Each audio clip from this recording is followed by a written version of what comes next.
அல்லேலூயா. இந்த மாதத்தில் தேவன் கொடுக்குற ஒரு சில வார்த்தை, அதை நீங்கள் மறந்து விடக்கூடாது. அதை நீங்கள் சிந்தித்து தியானித்து நீங்கள் எடுத்துக்கொள்ள வேண்டும். ஏன்னா என்று கேட்டால் இந்த மாதம் கர்த்தர் நம்மளை உயர்த்துவதற்கு முடிவு எடுத்திருக்கிறார். ஆமென்.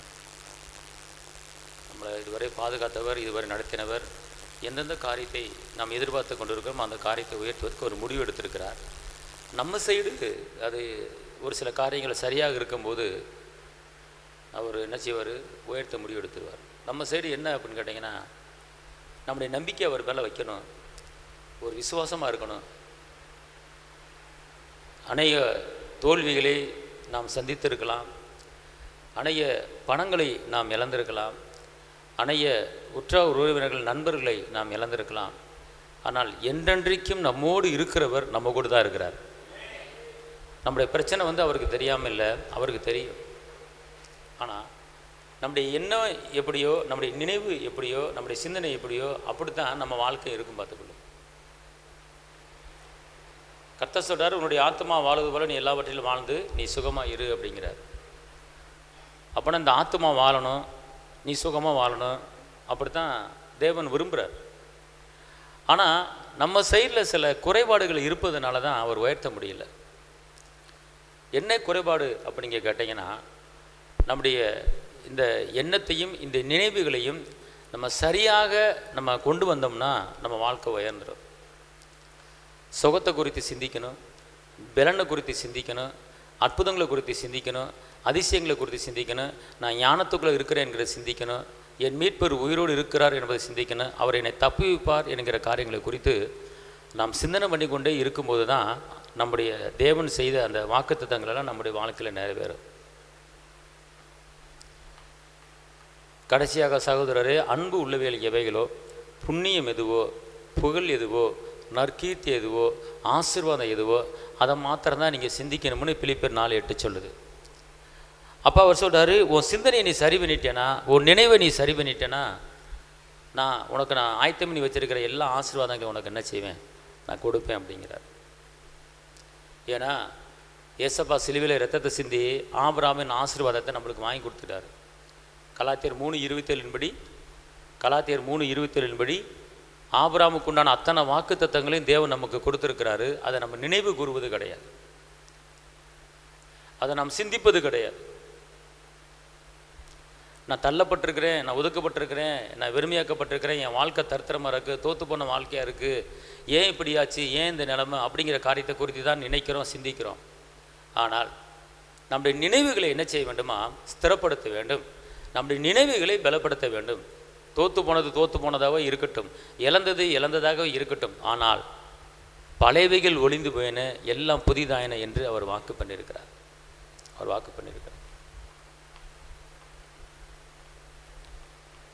நம்முடைய எண்ணங்கள் எப்படி இருக்கிறது, நம்முடைய சிந்தனை எப்படி இருக்கிறது, நாம் சிந்தித்து பார்க்க வேண்டும். அற்புதங்களை குறித்தே நீங்கள் நினைத்து கொண்டு இருக்க வேண்டும், அதிசயங்களை குறித்தே நீங்கள் நினைத்து கொண்டு இருக்க வேண்டும். ஒரு பிரச்சனையை பெருசாக மேன்மைப்படுத்தி நீங்கள் பேசுனீங்கன்னா நீங்கள் பிரச்சனையை தான் நினச்சிக்கிட்டு இருக்கிறீங்க. ஒரு துக்கத்தை மேன்மைப்படுத்தி பேசிக்கிட்டு இருந்தீங்கன்னா நீங்கள் துக்கத்தை தான் நினச்சிக்கிட்டு இருக்கிறீங்க. எனக்கு இப்படி கஷ்டம் வந்துருச்சு, எனக்கு இப்படி நஷ்டம் வந்துருச்சு, எனக்கு இந்த போராட்டம் வந்துச்சு, எனக்கு ஏன் இந்த போராட்டம், எனக்கு ஏன் இந்த துன்பம், என்னை மட்டும் என் ஆண்டவர் இப்படி சோதிக்கிறாரு அப்படிங்கிற காரியத்தை குறித்து நீங்கள் நினச்சிங்கன்னா, பேசினீங்கன்னா, இதுதான் நீங்கள் நினச்சிக்கிட்டு இருக்கீங்கன்னு அர்த்தம். நல்லா தெரிஞ்சுக்கொள்ளுங்க, ஆபிரகாமுடைய ஆஸ்தி பூமி தாங்கலை, அவருடைய சொத்து பூமி தாங்கலை அப்படின்னு வேதம் சொல்லுது. ஏன் அவர் ஆஸ்தி பூமி தாங்கலை அப்படின்னு கேட்டால், அவர் விசுவாசத்தில் உறுதியாக இருந்தார்.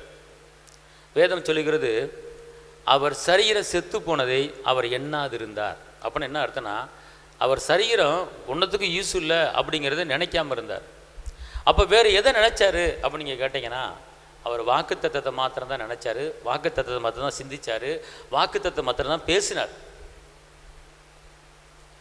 சரீரம் செத்து போச்சு, இனிமேல் குழந்தை பிறக்காது அப்படின்னு வாயை திறந்து சொல்ல.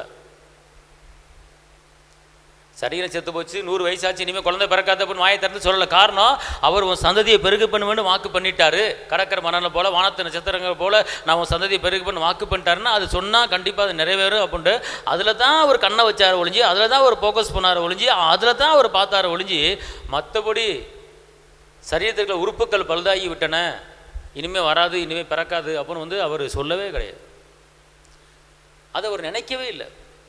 அதான் வேதம் சொல்லுகிறது, அவர் சரீரம் செத்து போனதே எண்ணாதிருந்தார்.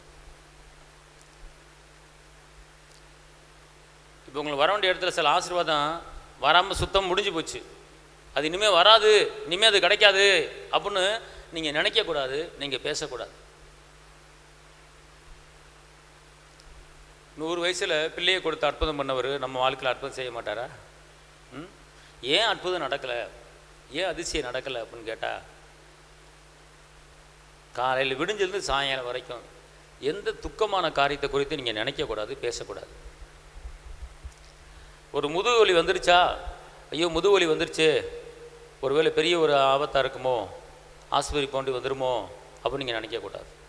இது ஒன்றும் இல்லை, இயேசு முதுகு சலடை போல் உழுகப்பட்டு கிழிக்கப்பட்டிருக்கிறது. என் முதுகு நல்லா இருக்க வேண்டிதான் அவர் முதுகு கிழிக்கப்பட்டிருக்கிறது, அதனால் என் முதுகு பகுதி சுகமாக இருக்கும். அதைத்தான் நினைக்கணும், அதைத்தான் பேசணும். ஐயோ எனக்கு ஒரு பக்கம் தலைவலி வந்துக்கிட்டே இருக்குது, ஒரு பக்கம் தலைவலி வந்துக்கிட்டே இருக்குது, ஒருவேளை பெரிய போராட்டம் வந்துடுமோ, பெரிய ஆஸ்பத்திரி போண்டி வந்துடுமோ, பெட்டில் படுக்க வேண்டியது வந்துடுமோ அப்படி நினைக்காதீங்க, பேசாதீங்க. இயேசு தலையில் முள்முடி சூடப்பட்டது நிமித்தமாக என்னுடைய தலைப்பகுதி சுகமாக இருக்கிறது. செத்துப்போன கற்பத்துக்குள்ளே குழந்தைய வர வச்சவர் என்னுடைய கற்பத்துக்குள்ளேயும் குழந்தைய வர வைப்பார் அப்படின்னு சொல்லி குழந்தைகள் அவங்க பேசினீங்கன்னா நடக்கும். என்னங்க வயசு 40 ஆச்சு, இனிமேல் எங்கே நம்மளுக்கு வரப்போகுதுங்க, அதெல்லாம் வராதுங்க. பேசக்கூடாது, சிந்திக்கக்கூடாது, நினைக்கக்கூடாது. 90 வயசு பாட்டிக்கு குழந்தைய கொடுத்த ஒரு 40 வயசு ஆனாலும் உங்களுக்கு குழந்தைய கொடுக்க கர்த்தர் போதுமானவராக இருக்கார். அல்லேலூயா. ஏன்னா வேதம் அப்படித்தான் சொல்லுகிறது. எல்லா காரியத்தையும் நம்மளுக்கு ஏசப்பா கற்றுக் கொடுத்துருக்கிறார். உன் வாழ்க்கையில் முன்னேறுவதுக்கு என்ன செய்யணும், உன் குடும்பம் முன்னேறுவதுக்கு என்ன செய்யணும், உன் பிள்ளை வாழ்க்கை நல்லா இருக்கிறதுக்கு என்ன செய்யணும் அப்படின்னா நீங்கள் அதை செய்யணும். நீங்கள் பைபிளில் சொல்லப்பட்டிருக்கு, நானும் என் வீட்டாரும் இஸ்ரவேலில் அற்புதங்களாகவும் அடையாளங்களாகவும் நாங்கள் இருக்கிறோம். அப்படி நீங்கள் பேசி பாருங்களேன். எப்படி சொல்லப்பட்டிருக்குன்னா, நாங்கள் அதாவது ஏசியா 8 வாசிங்க, ஏசியா 8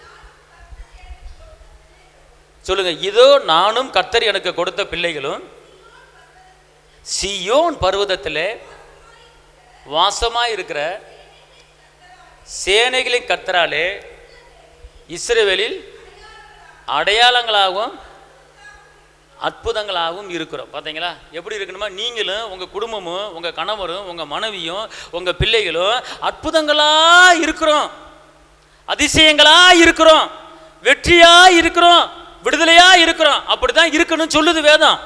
ஆனால் இந்த காரியத்தை, இந்த வசனத்தை நீங்கள் மனதில் கொண்டு வந்து இதை அறிக்கையிட்டு நம்பிக்கையோட விசுவாசத்தோடு நீங்கள் பேசும்போது இது அப்படியே உங்கள் வாழ்க்கையில் நடக்கும். வாயை திறந்து டெய்லி காலையில் இந்த ஒரு வசனத்தை சொன்னீங்கன்னு வச்சுக்கொள்ளுங்களேன், உங்களுக்கும் ஆசீர்வாதம், உங்கள் கணவர் பிள்ளைகளுக்கும் ஆசீர்வாதம், மனைவிக்கும் ஆசீர்வாதம், கயிறு சரி எல்லாத்துக்கும் ஆசீர்வாதம், பிள்ளைகளை சேர்த்து ஆசீர்வதிக்கிறார். ஒரு சூப்பர் வார்த்தைங்க. இன்னொரு வசனத்தையும் சொல்லணும். யாபேஸ் சொன்ன மாதிரி, தேவனே என்னை ஆசீர்வதித்து என் எல்லையை பெரிதாக்கி உம்முடைய கரம் என்னோடு இருந்து தீங்கு என்னை. இந்த வசனத்தை நீங்கள் வாயை திறந்து டெய்லி பேசணும். இதை மட்டும் வாயை திறந்து பேசினீங்கன்னா அதான் முத நீங்கள் பேசுகிற ஒரு வார்த்தையை இருக்கணும். பார்த்துக்கொள்ளுங்க காலையில் ஒரு விசுவாசமான வார்த்தை. ஏன்னா அது பேசுகிறது மாத்திரமல்ல, உங்கள் யோசனையும் அப்படி தான் இருக்கணும், உங்கள் யோசனையும் அப்படி தான் இருக்கணும், உங்கள் நினைவும் அப்படி தான் இருக்கணும். இப்போ காலையில் எந்திரிச்சு சில பிரச்சனைகளை நீங்கள் யோசிக்காதீங்க, வேதனை யோசிக்காதீங்க. ஏன்னா வேதத்தில் ஒரு வசனம் இருக்கிறது, எடுத்துக்கொள்ளுங்க. 1 நாளாகமத்தில் ஏற்கனவே இதை நான் சொல்லியிருக்கிறேன், ஆனால் நீங்கள் அதை மறந்துட்டீங்க. 1 நாளாகமம் 16ஆம் அதிகாரத்தில் 13ஆம் வசனத்தில் வாசிங்க. அவர் செய்த அதிசயங்களையும் அவருடைய அற்புதங்களையும் அவர் வாக்கின் நியாய தீர்ப்புகளையும் நினைவு கூறுங்கள். நீங்க எதை நினைக்கிறீங்க, எதை பேசுறீங்க? அவர் என்ன சொல்றாரு? அற்புதங்கள் உனக்கு நடப்பதற்கு, அதிசயங்கள் உனக்கு நடப்பதற்கு, நான் செய்த அதிசயங்களையும் நான் செய்த அற்புதங்களையும் நான் கொடுத்த வாக்குத்தத்தங்களையும் நீங்க என்ன செய்யுங்க? நினைச்சு பாருங்க. உலகப்புறமான காரியத்தை நினைக்காம இந்த வசனம் என்ன சொல்லுது அதை நினைங்க. ஏன்னா 14 சொல்லுது, அவரே நம்முடைய தேவனாகிய கர்த்தர், அவருடைய நியாய தீர்ப்புகள் பூமி எங்கும் விளங்கும், 1000 தலைமுறைக்கென்று அவர் கட்டளையிட்ட வாக்கையும் ஆபிரகாமோடு அவர் பண்ணின உடன்படிக்கையும். அல்லேலூயா. ஆபிரகாமுக்கு என்ன வாக்குத்தத்தம் பண்ணாரோ அதை நீங்க நினைச்சு பாருங்க. யாக்கோபுக்கு என்ன வாக்குத்தத்தம் பண்ணாரோ அதை நினைச்சு பாருங்க. ஈசாக்காக்கு என்னென்ன வாக்குத்தத்தம் பண்ணினாரோ நினைச்சு பாருங்க. யாக்கோபுக்கு என்னென்ன வாக்குத்தத்தம் பண்ணாரோ நினைச்சு பாருங்க.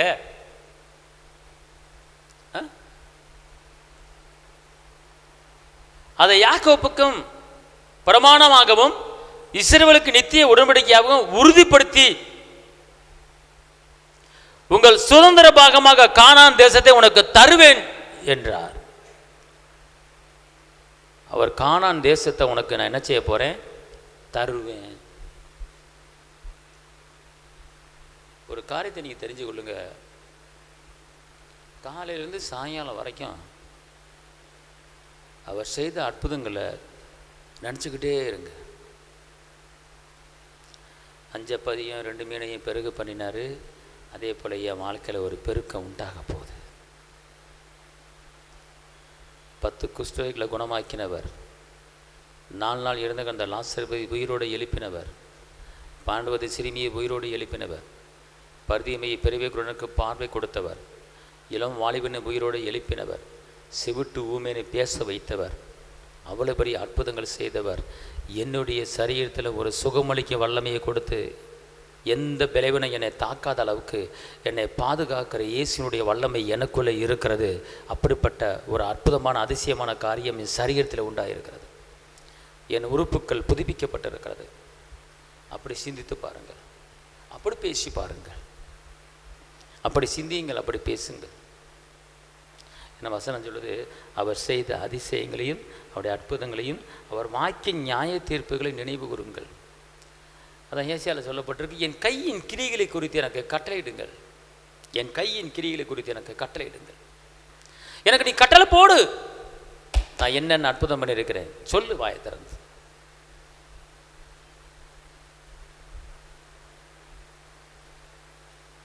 இப்போ இந்த நேரத்திலிருந்து எந்த ஒரு அவிசுவாசமான ஒரு வார்த்தை கூட நம்முடைய சிந்தையில் தொழிலை பற்றியோ, வேலையை பற்றியோ, வியாபாரத்தை பற்றியோ, குடும்பத்தை பற்றியோ, நம்ம வளர்க்குற பிள்ளைகளை பற்றியோ, பிள்ளைகளுடைய படிப்பு காரியத்தை பற்றியோ ஒரு தவறான வார்த்தை வாயில் வந்துடக்கூடாது. அது படிக்காமல் இருக்கிற நல்லா படிப்பண்ணியே நல்லா வரப்போகிற தைரியமாக இரு, அப்படி தான் பேசணும். நீ படிக்கிற மாதிரி எனக்கு நம்ம தெரில, இந்த வருஷம் நீ கண்டிப்பாக நீ வந்து வெயிலாயிருவ, நீ பேசாதீங்க. இந்த மாதம் கஷ்டத்தை தான் சந்திக்கணும் போல தெரியுது, பேசாதீங்க. என் பழைய வாழ்க்கை, பழையவைகள் எல்லாமே ஒழிஞ்சு போச்சு, எனக்கு கர்த்தர் புதிய காரியத்தை செய்ய போகிறார். அல்லேலூயா, அல்லேலூயா. ஏன்னா அவர் சொல்கிறார் பாருங்க, பெரிய ஒரு காரியம் பாருங்க. அவரே நம்முடைய தேவனாய கர்த்தர், அவருடைய நியாய தீர்ப்புகள் பூமி எங்கு விளங்கும். அவருடைய நியாயம் பூமி எங்கு என்ன செய்யுமா? விளங்குமா.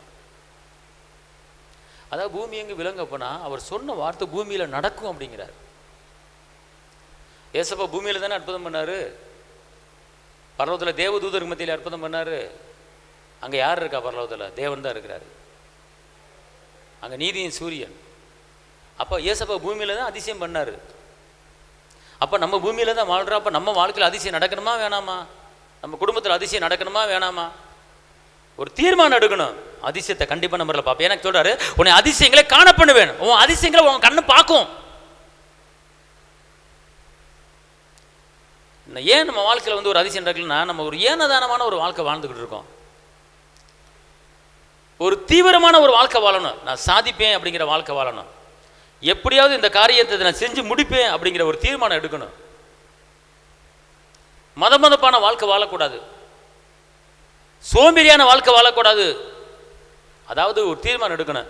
இப்போது நான் வெட்டாந்தரையான வாழ்க்கையை வாழ்ந்துக்கிட்டு இருக்கேன். கண்டிப்பான முறையில் என் வெட்டாந்தர வாழ்க்கை ஒரு நீரூற்றான வாழ்க்கையாக என்ன செய்ய போகிறது? அது மாறப்போகிறது. அல்லேலூயா, அல்லேலூயா. அது மாத்திரமல்ல, 1000 தலைமுறைக்குன்ற ஒரு கட்டளையிட்ட வாக்கையும் ஆபிரகாமோடு பண்ண உடன்படிக்கையும் பார்த்தீங்களா? எத்தனை தலைமுறை? 1000 தலைமுறை. நம்மளாம் 100 வயசு வரைக்கும் இருப்போமா இருக்க மாட்டோமா தெரியாது. ஆனால் அவர் சொல்கிறாரு, 1000 தலைமுறைக்கு இந்த வாக்குத்தத்தத்தை நம்ம வாழ்க்கையில் நிறைவேற்றுவேன். எவ்வளோ பெரிய ஒரு நல்ல தேவன் பார்த்துங்க நம்முடைய தேவன். உலகத்தில் யாருக்கும் கிடைக்கக்கூடாத ஒரு கிருபை நம்மளுக்கு கிடைச்சிருக்கிறது. யாருக்கும் கிடைக்கக்கூடாத ஒரு மகிமை நம்மளுக்கு கிடைச்சிருக்கிறது. அதனால் இந்த மாதத்தில் உங்கள் குடும்பத்தில், உங்கள் வேலையாக இருக்கலாம், உங்கள் தொழிலாக இருக்கலாம், உங்கள் படிப்பாக இருக்கலாம், எந்த காரியமாக இருந்தாலும் பேசுகிறத கொஞ்சம் கவனமாக பேசுங்க. அற்புதங்களை மாத்திரம் பேசுங்க, அதிசயங்களை மாத்திரம் பேசுங்க. சூழ்நிலையை பார்க்காதீங்க, வாக்கு தத்தத்தை பாருங்கள். ஆபிரகாம் சரீரத்தை பார்க்கவே கிடையாது, வாக்கைத்தான் பார்த்தார், வாக்கு தத்தத்தை தான் பார்த்தார். யோபு சரீரம் முழுவதும் பலவீனம் இருந்துச்சு. பிசாசு பருக்களால் வாதிச்சான், உச்சந்தலைந்து உள்ளாங்கள் வர. ஏன் எனக்கு இந்த பலவீனம் வந்துச்சு, ஏன் அப்படிங்கிற அதை குறித்து ஒன்றுமே பேசலை. அவர் என்ன பேசுகிறாரு? நான் புடமிட்டு கொண்டு இருக்கிறேன், நான் பொண்ணா என்ன செய்ய போகிறேன், விளங்க போகிறேன். அதுதான் பேசினார். எந்த டைமில் பேசினார்? சுகபோகமான வாழ்க்கை வாழும்போதா பேசினார்? இவ்வளோ தங்க கட்டலில் படுத்துக்கிட்டு சுகமான ஒரு வாழ்க்கை வாழும்போதா பேசினார்? இல்லை. சொத்தை இழந்து, பிள்ளைகளை இழந்து, எல்லாத்தையும் இழந்து, பலவீனத்தின் மத்தியில், உடம்புல அரிப்பி எடுத்துக்கிட்டு இருக்க மத்தியில் அவர் ஒரு வீர வசனம் பேசுகிறாரு. எதிர்காலத்தை குறித்து பேசுகிறாரு. நான் இப்போ புடமிட்டு கொண்டு இருக்கிறேன், ஆனால் ஒரு நேரம் ஒன்று வரப்போகுது, நான் எல்லாரும் கண்ணு முன்னால் பொண்ணா நான் என்ன செய்ய போகிறேன், விளங்க போகிறேன். நீங்கள் பேசுங்க. இப்போ நான் கஷ்டப்பட்டுக்கிட்டு இருக்கிறேன், இப்போ நான் கடனில் இருக்கிறேன், இப்போ எல்லோரும் என்னை ஒரு மாதிரியாக பார்க்குறாங்க, இப்போ எல்லோரும் அவமானத்தோட பார்க்குறாங்க, ஆனால் எல்லாரும் கண்ணு முன்னால் என் தகப்பன் இயேசு என்னை தலைநிமிர பண்ண வைக்க போகிறாரு. நான் இழந்ததெல்லாம் திரும்ப நான் பெற்றுக்கொள்ள போகிறேன். என் தேவன் ஆபிரகாமின் ஆசீர்வாதத்தை எனக்கு கொடுத்துட்டாரு. இயேசு சிலுவையில் வாங்கி கொடுத்த வெற்றியை நான் எடுத்து நான் சுதந்திரிக்க போகிறேன். வரும் நாட்களில் அதை நீங்கள் பார்க்க போகிறீங்க. அற்புதம் என் வாழ்க்கையில் நடக்க போது. என் பிள்ளை எலும்ப போகிறான், என் பிள்ளையை படித்து பெரிய ஆள் ஆக போகிறாங்க. அப்படிங்கிற காரியத்தை குறித்து நீங்கள் பேசி பாருங்கள், நினச்சி பாருங்கள். நாளைக்கு என்ன பிரச்சனை அதைத்தானே பார்க்க வேண்டியதாக இருக்கிறது. நாளைக்கு இங்கே கட்டணுமே, அங்கே செய்யணுமே, இதை செய்யணுமே, இல்லை, அது இருக்கட்டும் ஒரு பக்கம். அதிசயங்களை பேசுங்க, அற்புதங்களை பேசுங்க. உலகத்தையும் பார்க்காதீங்க. உலகம் நம்மளை வாழ விடாது. உலகம் நம்மளை என்ன செய்யாது? வாழ விடாது. நீ கர்த்தர் மாத்திரம் பாருங்க. கர்த்தர் சொல்றாரு, நீ வெக்கப்பட்டதை தலை நிமிருவ, அவ்வளோதான். உன் சத்துருக்கள் உன் சார்பாக வருவார்கள், அவ்வளோதான். உனக்கு விரோதமாக எழும்புகிற எந்த ஆயுதம் வாய்க்காத போகும், அவ்வளோதான். ஒரு வழி வந்த போராட்டம் 7 வழியாக ஓடி போகும், அவ்வளோதான். அல்லேலூயா. அதனால் இன்றைக்கி ஒரு தீர்மானம் எடுப்போம். கணவனாக இருக்கலாம், மனைவியாக இருக்கலாம், பிள்ளைகளாக இருக்கலாம். வருகிற இந்த வார்த்தை ஜெயத்தையும் வெற்றியையும் விடுதலையும் சுகத்தையும் சமானத்தையும் அன்பையும் இரக்கத்தையும் தாழ்மையையும் குறித்து நீங்கள் பேசுங்க. கிடைக்காது, வராது, தேர மாட்டேன், உருப்பிட மாட்டேன், அவ்வளோதான், என் வாழ்க்கை போச்சு, இனிமேல் நான் வாழ்ந்து இனத்தை கண்டேன், இப்படிப்பட்ட வார்த்தைகளை நினைக்காதீங்க, இப்படிப்பட்ட வார்த்தைகளை பேசாதீங்க. ஒரு அலையிலேயே சொல்லுங்கள். சரி, தேவன் எனக்கு இன்னைக்கு கொடுத்த ஒரு வாக்குத்தத்தை சொல்லி நான் முடிக்க போகிறேன். இது ஆவியானவர் இதை சொல்லு என்று சொன்னனால நான் உங்களுக்கு சொல்லுகிறேன். ஆதியாகமம் 15:1.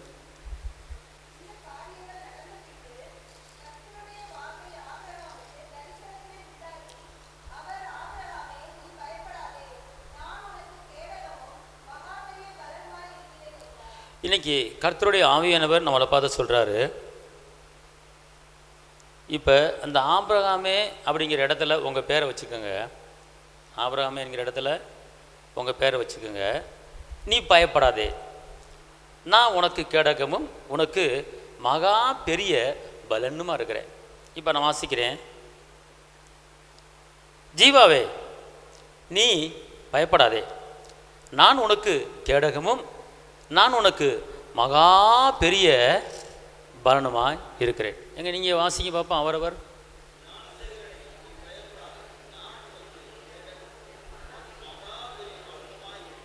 நல்லா சொல்லுங்க, வீரமா சொல்லுங்க, சத்தமா சொல்லுங்க, வீரமா போல்ட்டா.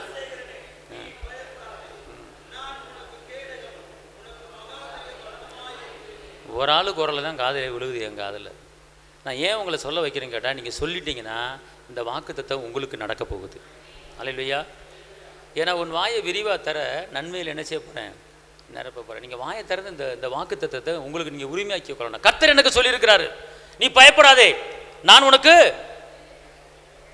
கேடகமும். அல்லேலூயா, அல்லேலூயா.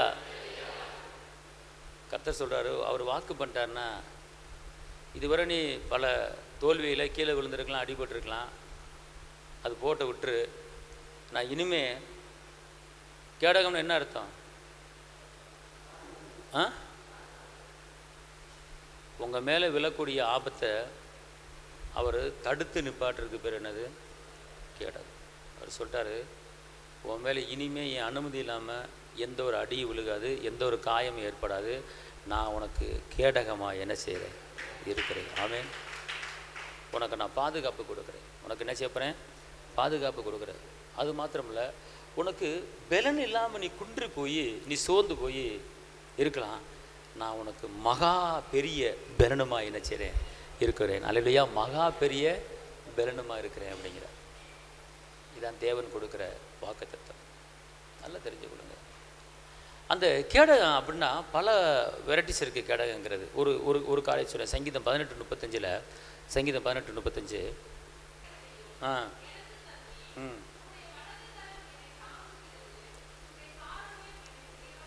பார்த்தீங்களா?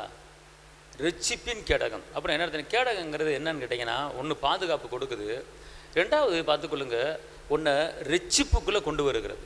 ரட்சிப்புனா மீட்பு, ரட்சிப்புனா விடுதலை, ரட்சிப்புனா சந்தோஷம், ரட்சிப்புனா அதாவது எலும்பி பிரகாசி அப்படிங்கிற வசனத்தின்படி, அதாவது முழுசாக எல்லா வாக்குத்தத்தங்களையும் உரிமையாக்கி கொள்ளக்கூடிய ஒரு அந்தஸ்து, ஒரு தாளந்து, ஒரு அதிகாரத்துக்கு பேர் தான் ரட்சிப்பு. அவர் சொல்லிட்டாரு, உனக்கு ரட்சிப்பின் கேடகத்தை உனக்கு நான் கொடுத்துட்டேன். ரட்சிப்பின் கேடகத்தை உனக்கு நான் கொடுத்துட்டேன்.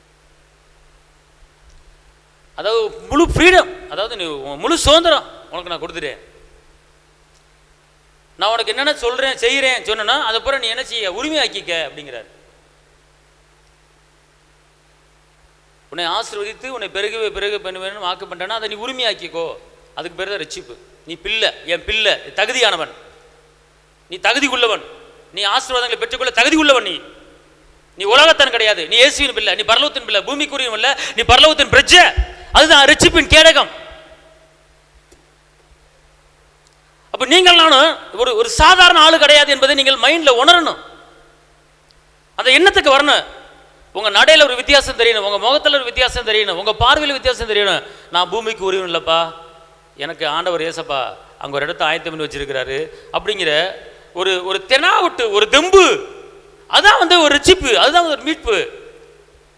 நான் இன்னைக்கு செத்தா நாளைக்கு பரலத்துக்கு போவேன் அப்படிங்கிற உறுதி மனப்பாடம் நம்மளுக்கு வரணும். பார்த்துக்கொள்ளுங்க. அதுக்கு பேர் தான் ரட்சிப்பு. அதான் கேடகங்கிறார். நான் ரட்சிப்பின் கேடகத்தை உனக்கு நான் கொடுத்துருக்கிறேன். ஆனால் இது எல்லாமே நம்முடைய வாழ்க்கையில் நடக்காமல் இந்த உலகத்தில் நடக்கிற சில காரியங்கள் தான் நம்முடைய வாழ்க்கையில் நடந்து கொண்டு இருக்கிறது. அப்போ இதுக்கு என்ன காரணம் அப்படின்னு கேட்டால், இந்த வார்த்தையை நம்ம என்ன செய்யறது கிடையாது, எடுக்கிறது கிடையாது, இந்த வார்த்தைகளை சிந்திப்பது கிடையாது. எனக்கு அந்த ஏரியாக்குள்ளே போகிறதுக்கு பயமாக இருக்குது, எனக்கு அவரை பார்க்குறதுக்கு பயமாக இருக்குது, அந்த அந்த சந்துக்குள்ளேயே நான் போக மாட்டேன், ஒரே பயமாக இருக்குது. அவர் தான் சொல்லிட்டார்ல, உனக்கு நான் கேடகமாக இருக்கிறேன், உனக்கு பாதுகாப்பாக இருக்கிறேன்னு சொல்லிட்டார்ல.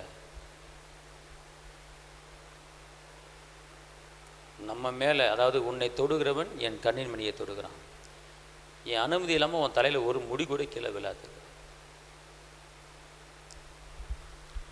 அதாவது ஒரு கோடீஸ்வரர் வீட்டு பிள்ளை எப்படி ஒரு தெனாவட்டாக இருக்கோ, கோடீஸ்வரனுக்கு மேலே பெரிய ஒரு எந்த கோடீஸ்வரனும், இந்த பூமியில் வாழ்கிற எந்த கோடீஸ்வரனும் தங்க ரோட்டில் என்னமோ நடந்திருக்கானா? எந்த கோடீஸ்வரனும் தங்க ரோட்டில் நடந்திருக்கானா? அல்ல தங்க ரோடை பார்த்துருப்பானா? தங்கத்தில் ரோடு போட்டு, ஒருவேளை தங்கத்தை கீழே போட்டு மிதிக்கலாம், தோடையோ செயினையோ கீழே போட்டு மிதிக்கலாம். ஆனால் ரோட்டில் எந்த கோடீஸ்வரன் நடந்து போவானா? தங்க ரோடே கிடையாது, அப்புறம் எப்படி நடக்கிறது? ஆனால் உங்களை என்னை நடத்துகிற என் தகப்பன் இயேசு தங்க ரோட்டில் நடந்து கொண்டு இருக்கிறார். வீதி பொண்ணுன்னு போட்டிருக்கு வெளிப்படுத்தல. வீதி என்னது? பொண்ணு. அப்படிப்பட்டவர் நம்மளுக்கு தகப்பனாக இருக்கிறார். இதை நீங்கள் கொஞ்சம் பேசி பாருங்களேன். எங்கள் அப்பா தங்கத்தில் ரோட்டில் நடக்கிறவர், அவர் என் அப்பா அப்படிங்கிற ஒரு தெனாவட்டா நீங்கள் பேசி பாருங்கள். பிரச்சனைகள் மாறுவதை உங்கள் கண்ணால் பார்க்க முடியும். அல்லேலூயா, அல்லேலூயா. அதனால் நீங்கள் தீர்மானம் எடுங்க, நல்லதை பேசுங்க, நல்லதை செய்யுங்க. கர்த்தர் உங்களை ஆஸ்வதிப்பார். எல்லாம் சொல்லுங்கள், என் பாலைவன வாழ்க்கை சோலைவனமாக மாற்றிங்க. நான் அருந்த கொடியை போல இருந்தேன், செடியாகிய இயேசுவோடு என்னை இணைத்து விட்டீர். நான் கண்ணீரில் மூழ்கி இருந்தேன், என்னை களிப்பாக மாற்றிட்டீங்க. வறண்ட நிலத்தை போல என் வாழ்க்கை இருந்துச்சு, ஆனால் இப்போ வயல்வெளியாக மாறிடுச்சு. எனக்குள்ளே செழிப்பு வந்து விட்டது. இந்த 7வது மாதத்தில், இந்த பரிபூர்ணமான 7வது மாதத்தில் நான் எல்லா பிரச்சனைகளையும் முடிக்கிற மாதமாக இருக்கிறது. எல்லா பாடுகளும் முடிக்கிற மாதமாக இருக்கிறது. இந்த 7வது மாதம் முடியும் போது என் பிரச்சனைகள் அனைத்தும் முடிந்து விடும். தகப்பனே மை துதிக்கிறேன், பிதாவே மை துதிக்கிறேன், ஆவியானவரை மை துதிக்கிறேன், நல்ல தேவனை மை துதிக்கிறேன், வல்ல தேவனை மை துதிக்கிறேன். இந்த இடத்துல வந்திருக்கிற ஒவ்வொருவரையும், இந்த நிகழ்ச்சியை பார்த்து கொண்டிருக்கிற ஒவ்வொருவரையும் இந்த 1ஆம் தேதியிலே பிதா குமாரன் பரிசுத்த ஆவிய நாமத்திலே ஆசீர்வதிக்கிறோம் ஐயா. இவர்கள் மேலாகும்படி, இவர்கள் தலையாகும்படி, இவர்கள் வீட்டாரும் பிள்ளைகளும் கயிறு சரி எல்லா காரியமும் அது செழிப்பாக ஆசீர்வாதமாக மாறுபடி செபிக்கிறேன்.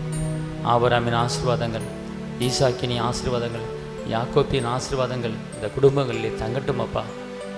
வெக்கப்பட்ட இடத்துல நம்முடைய பிள்ளைகளை தலைநிமிர பண்ணுங்கப்பா. பயப்படாதே, பலம் கொண்டு திடமனதர் என்று சொல்வதற்கு நன்றி தகப்பனே. இழந்ததெல்லாம் இந்த மாதத்தில் பெற்றுக்கொள்ள போகிறாங்க. உடைய கிருபை கூட இருப்பதை காத்துக்கொள்ளுங்க, பலப்படுத்துங்க. இயேசுவின் நாமத்தில் பிதாவே.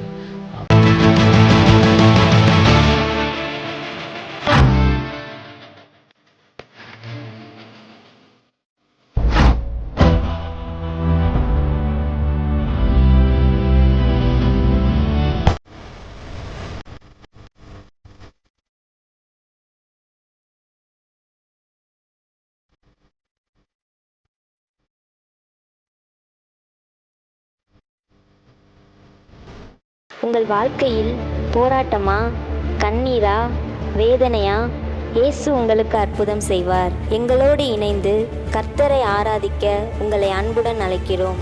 எங்கள் முகவரி: போதகர் சி. ஜீவா, திரியேக தேவ எழுப்புதல் ஆலயம், RS Nagar, Allampatti, Virudhunagar. Cell number 9443313673. Email address jiva.boj@gmail.com. ஞாயிறு ஆராதனையின் நேரம் காலை 8:30 மணி முதல் 10:30 மணி வரை. செவ்வாய்க்கிழமை மன்றாட்டின் ஆராதனை மாலை 6:30 மணி முதல் 8 மணி வரை. வெள்ளிக்கிழமை உபவாச கூட்டம் காலை 10 மணி முதல் 12 மணி வரை. மாதத்தின் 1ஆம் தேதி வாக்குத்தத்த ஆராதனை காலை 5 மணி முதல் 7 மணி வரை. கர்த்தர் உங்களை ஆசீர்வதிப்பாராக.